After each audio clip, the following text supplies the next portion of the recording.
Hello, welcome back to my channel Debapriya the horizon. আশা করি তোমরা সবাই সুস্থ আছো, ভালো আছো, হ্যাপি আছো। চলো আজকের টপিক শুরু করা যাক। আজকের টপিক হচ্ছে অ্যাঙ্গার ম্যানেজমেন্ট। এটা একটা আমাদের সবারই একটা হ্যাবিটের মধ্যে হয়ে গেছে। কথায় কথায় রেগে যাওয়া, ছোটখাটো কথা, সেটা পুরোটা আমরা কখনোই শুনি না। কেউ হয়তো আমাদের সাথে কোনো একটা কথা বলছে, আমরা হয়তো শুরুটা শুনেই না রিয়াক্ট করে ফেলি, বা পুরোটা ধৈর্য ধরে শোনার ক্ষমতা আমাদের থাকে না। আমাদের পেশেন্স দিন দিন কমে যাচ্ছে। তো সেটা অবশ্যই আমাদের বাড়ানো উচিত। প্রত্যেকটা মানুষের প্রচন্ড পরিমাণে পেশেন্স বাড়ানোটা খুব ইম্পর্টেন্ট, কারণ কথায় কথায় ঝগড়া বা কথায় কথায় রাগ দেখানো একেবারেই উচিত না। সেটার কারণে কি হতে পারে সেটা নিয়ে আজকের স্টোরিটা তোমাদের শেখাবো বা শোনাবো। মানে তোমরা অনেক কিছু শিখতে পারবে স্টোরিটা থেকে।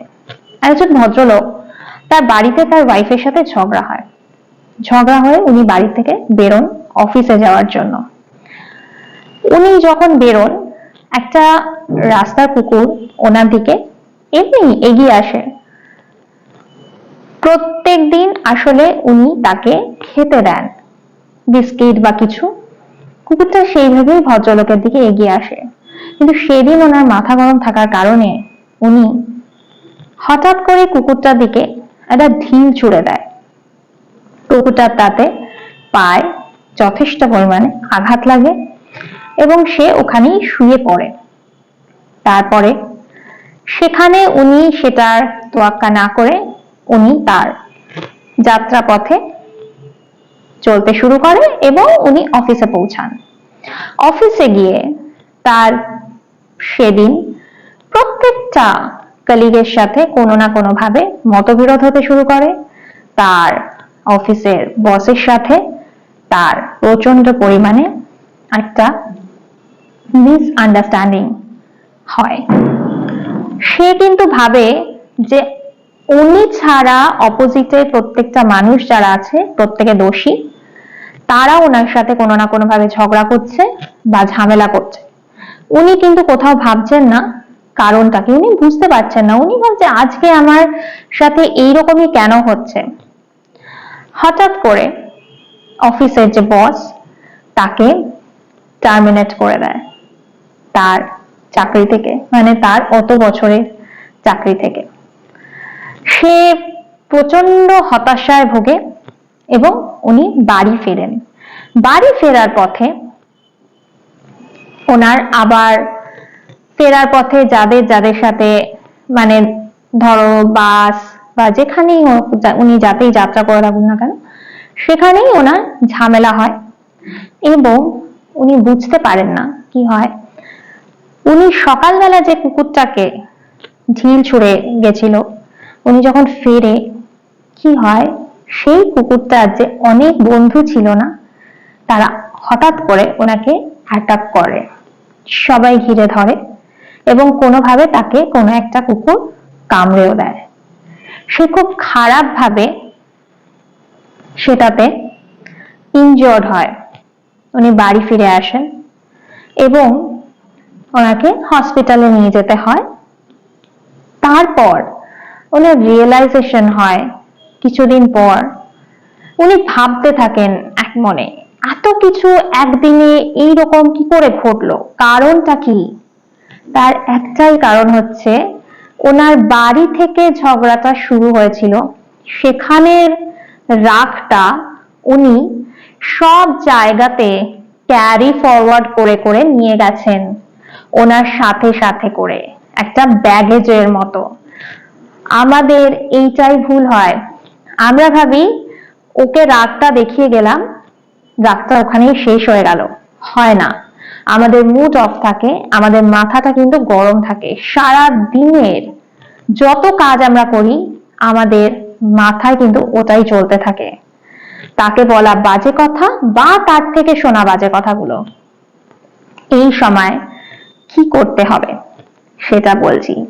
তাই আজকে থেকে তোমরা যাদের এই অভ্যাসটা আছে বা যারা এই স্বভাবটা থেকে বেরোতে চাইছো, বেরোতে পারছো না, তাদের জন্য আমি একটাই খুব সাংঘাতিক ভালো টিপস শেয়ার করব। যখন তোমার অপোজিটের কোনো ব্যক্তি তোমার সাথে কোনো বাজে মন্তব্য করছে বা তোমার সাথে তুমি বুঝতে পারছো একটা হিটেড ডিসকাশন হচ্ছে, তুমি একটু চুপ করে যাও, সেই মুহূর্তে কোনো কথা বলো না, কারণ মাথা গরমে বলা কথাগুলো সবসময় কিন্তু খুবই হার্টফুল হয়।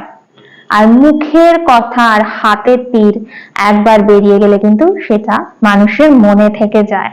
তাই জন্য কি করবে, খানিকক্ষণ চুপ করে থেকে মনে মনে তুমি 25 ক্যালকুলেট করো।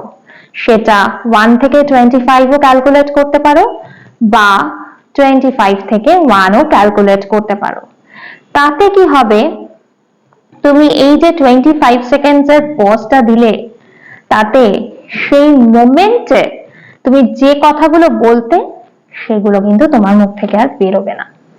আর এইটার কারণে তুমি অনেক সম্পর্ক ভালো রাখতে পারবে এবং তোমার সবার সাথে সম্পর্ক ভালো থাকবে এবং তুমি অনেক সম্পর্ক ভেঙে যাওয়া থেকেও সেগুলোকে রুখতে পারবে। তাই আজকে থেকে অবশ্যই এই ট্রিক্সটা অ্যাপ্লাই করো। কাউকে খারাপ কথা বলে দেওয়ার মধ্যে কিন্তু কোনো মাহাত্ম্য নেই। সে তোমাকে 5টা বাজে কথা বলছে মানেই তোমাকেও একইভাবে তাকে বাজে মন্তব্য করে বোঝাতে হবে যে আমিও তোমার মতোই একজন যে প্রচন্ড হাইপার বা কিছু। আর সবসময় একটা জিনিস মাথায় রাখবে, সেটাও বলে দিই, অপোজিটের ব্যক্তিটা তোমার সাথে খারাপ বিহেভ করছে বা কোনো মন্তব্য করছে, তার অনেক কারণ হতে পারে। হতে পারে তার ফ্যামিলি লাইফ ভালো না, হতে পারে তার লাইফে অনেক প্রবলেম চলছে, হতে পারে সে তোমার কিছু একটা জিনিসে হয়তো জেলাস ফিল করছে, হতে পারে তার কোনো একটা জিনিস তোমার ভালো লাগছে কিন্তু তোমার মতো সে হতে পারছে না। তাই এইগুলোকে না ভেবে নাও কমপ্লিমেন্ট এবং অপোজিটের মানুষটার জন্য সবসময় ব্লেসিংস দাও, যাতে সে তাড়াতাড়ি সুস্থ হয়ে ওঠে। কারণ অতিরিক্ত রাগ একটা অসুস্থতার কারণ। সুতরাং যে সমস্ত মানুষরা প্রচন্ড মাথা গরম করে বা করো, তারা জানবে এটাকে কোনো না কোনো ভাবে আজ থেকে পরিবর্তন করতে হবে। কেউ কোনোদিন কোনো অতিরিক্ত মাথা গরম করা মানুষদের পছন্দ করে না। তাই আজকের মতো এই পর্যন্ত। ভালো লাগলে ভিডিওটাতে অবশ্যই একটা লাইক করে দিও, শেয়ার করো বন্ধু বান্ধব আত্মীয় স্বজনের সাথে। সেটা তোমাদের জন্য ব্লেসিংস, আমার জন্য ব্লেসিংস, আর আমার এই ব্লেসিংসটা খুব ইম্পর্টেন্ট। আর সবাইকে অনেক অনেক অনেক গুড উইশেস। আর যারা সাবস্ক্রাইব করেছো আমার চ্যানেল, তাদের অনেক অনেক ধন্যবাদ। চলো টাটা।